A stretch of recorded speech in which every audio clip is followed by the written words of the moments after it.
So ఇది basic question అవ్వచ్చు doctor. But ఎందుకు వస్తుంది డాక్టర్ ఈ క్యాన్సర్? మీరు అన్నారు అది ఏదో సిస్టమ్ మల్టిప్లికేషన్ అనే సిస్టమ్ సిగ్నలింగ్ డిస్టర్బ్ అయ్యేసరికి వస్తుంది అన్నారు. But correct. అక్కడ ఎందుకు? ఎస్, ఐ థింక్ వెరీ మీరు రియల్ క్వశ్చన్స్ అంటే ఇదే మరి రియల్ రోహిత్. అంటే రియల్గా క్యాన్సర్ ఎందుకు వస్తుంది, right? What really you know triggers it అని అనుకుంటే, సి ఆన్సరు వెరీ కాంప్లెక్స్ ఇది. అంటే ఒక వన్ వర్డ్లో చెప్పిన ఆన్సర్ కాదు ఇది. ఇప్పుడు క్యాన్సర్ మల్టీ ఫ్యాక్టోరియల్, అనేక కారణాలు ఉంటాయి. ఇప్పుడు క్యాన్సర్ కారణాలు మనం చూస్తే మొట్టమొదటిగా చాలామంది జన్యుపరంగా వస్తుంది, హెరిడిటరీ అనుకుంటారు, వంశపారంపర్యంగా వచ్చేది. వంశపారంపర్యంగా వచ్చేది 5-10% మాత్రమే. మీరు ఏంజలీనా జోలీ గురించి మీరు ఉంటారు, right? She was you know very celebrity and తను వాళ్ళ మదర్కి వాళ్ళ అత్తకి బ్రెస్ట్ ఓవరియన్ క్యాన్సర్ ఉంది కాబట్టి తిను కూడా ఆ యొక్క బ్రాకా జీన్ మ్యుటేషన్ తనలో ఉంది కాబట్టి తనకి వచ్చే ఛాన్స్ 80% వరకు ఉందని చెప్పి ముందుగానే బ్రెస్ట్ తీపిచ్చేసుకుంది, ఓవరీస్ తీపిచ్చేసుకుంది, రిస్క్ రిడక్షన్ సర్జరీ చేయించుకుంది. అంటే భవిష్యత్తు తనకు వస్తుందని భయంతో, ఎందుకంటే రిస్క్ ఇస్ వెరీ హై, ఎందుకంటే ఫ్యామిలీలో ఆ జీన్స్ ఉన్నాయి. That is only 5%. అది 5-10% మాత్రమే హెరిడిటరీ, రైట్? స్పొరాడిక్ అంటే మిగతా కారణాల వల్ల వచ్చేటువంటిది 90-95%. అది మోస్ట్ ఆఫ్ ఇట్. ఎందుకు మీరు అడిగారుగా క్యాన్సర్, సింపుల్గా ఒక మాటలో చెప్పాలంటే లైఫ్ స్టైల్. ఈరోజు మన జీవన శైలి ఎలా ఉంది మన అందరికీ తెలుసు. లైఫ్ స్టైల్ అంటే ఇట్ ఇంక్లూడ్స్ యువర్ హ్యాబిట్స్. హ్యాబిట్స్లో మనం ఇందాకే మాట్లాడుకున్నాం కదా, టొబాకో స్మోకింగ్ కావచ్చు, చూయింగ్ కావచ్చు. అంటే సిగరెట్ కాల్చడం మాత్రం కాదు, పొగాకు నమలటం. ఇండియాలో ఎస్పెషల్లీ యూత్లో మనం చూస్తాం కదా, ఈ యొక్క పొగాకు నమలడం అనేది చాలా కామన్ హ్యాబిట్ ఇప్పుడు కూడా, రైట్? అది ప్రివెంటబుల్ కాదు. 40% వరకు టొబాకో రిలేటెడ్ క్యాన్సర్ని ఎలిమినేట్ చేయొచ్చు మనం.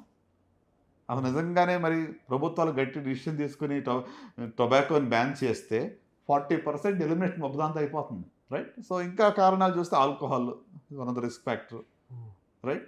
ఈ మధ్యన అది ఇంక దాని గురించి చెప్పక్కర్లేదు. జనాలు ఏవేవైతే ఎంజాయ్మెంట్ అనుకుంటారో అవన్నీ క్యాన్సర్ అంటున్నారు మీరు.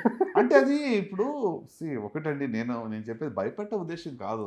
మనం నేను అనేది అసలు అంటే ఇప్పుడు ఆల్కహాల్ గురించి ఎంత లిమిట్ అయితే కరెక్ట్ సేఫ్, ఏంటి యూనో ఎన్ని పెగ్స్ అది సేఫ్ అని చెప్పి చాలామంది అడుగుతూ ఉంటారు. Nothing like safe dose. ఇప్పుడు ఇట్ ఆల్ డిపెండ్స్. ఇప్పుడు ఒక ఆయన నేను ఎప్పుడు చెప్తా సామాన్యంగా, there is nothing like poison, it all depends on dose అని, రైట్?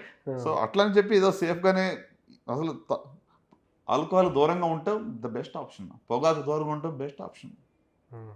అంటే క్యాన్సర్కి మన కారణాలు చూస్తుంటే ఒక పక్కన మన లైఫ్ స్టైల్ కారణాలు, ఇంకొక పక్కన ఎన్విరాన్మెంట్. ఓకే, ఎన్విరాన్మెంట్లో సెకండ్ హ్యాండ్ స్మోక్ కూడా వస్తుంది. ఇండస్ట్రియల్ పొల్యూషన్ కానివ్వండి, ఎయిర్ పొల్యూషన్ కానివ్వండి, రైట్, వాటర్ పొల్యూషన్ కానివ్వండి, ఫుడ్ అడల్ట్రేషన్ కానివ్వండి, ఇవన్నీ దాంట్లో వచ్చేస్తున్నాయి. అలాగే మరి మనకి కొన్ని ఇన్ఫెక్షన్స్ వల్ల కూడా మనం ఇందాక మాట్లాడుకున్నాం. Some infections like HPV, human papilloma virus infection, right, hepatitis B virus infection, right, H pylori infection for stomach cancer, right, cervical క్యాన్సర్కి HPV human papilloma virus infection, hepatitis B virus infection for liver cancer. ఇట్లా ఒక 3-4 Epstein Barr virus, కొన్ని lymphomas అని వస్తుంటాయి, not very common మన దగ్గర. So ఇవి కొన్ని infections, right? So some infections, some environmental factors, మన యొక్క లైఫ్ స్టైల్ ఫ్యాక్టర్స్ మెయిన్గా నేను చెప్పాను. కార్సినోజన్స్ అంటాం వీటిని. అంటే క్యాన్సర్కి కారణమైనటువంటి వస్తువుల్ని కార్సినోజన్స్ అంటాం. సో ఇవేం చేస్తాయి ఈ సబ్స్టెన్స్? అరే సరే పొగాకు సేవిస్తున్నాడు, బట్ క్యాన్సర్ ఎందుకు రావాలి? అందులో ఉన్న కెమికల్స్ ఏం చేస్తాయంటే ఈ సెల్ సిగ్నల్స్ని ఆల్టర్ చేస్తాయి. ఇప్పుడు కణము డివిజన్ అవుతున్నప్పుడు ఈ యొక్క అరేంజ్మెంట్ ఆఫ్ మాలిక్యూల్స్ డిసైడ్ అయి ఉంటుంది, ఏ మాలిక్యూల్తో అటాచ్ అవ్వాలని. సో ఈ యొక్క కార్సినోజన్స్ ఏదైతే ఉన్నాయో ఈ యొక్క అటాచ్మెంట్ని తేడా చేస్తాయి, ట్రిగర్ చేసి దాన్ని ఆల్టర్ చేస్తాయి. అప్పుడు ఏమవుతుంది, ఒక సిగ్నల్ బదులు ఇంకో సిగ్నల్ వస్తుంది. అర్థమైందా? స్టాప్ అని ఉండే సిగ్నల్ కీప్ డివైడింగ్ అయిపోతుంది, మారిపోతుంది. బికాస్ ఈ యొక్క కార్సినోజన్ ఏం చేసింది, ఈ యొక్క ఆల్టరేషన్ చేసింది సీక్వెన్స్ని. దాన్ని మ్యుటేషన్ అంటారు.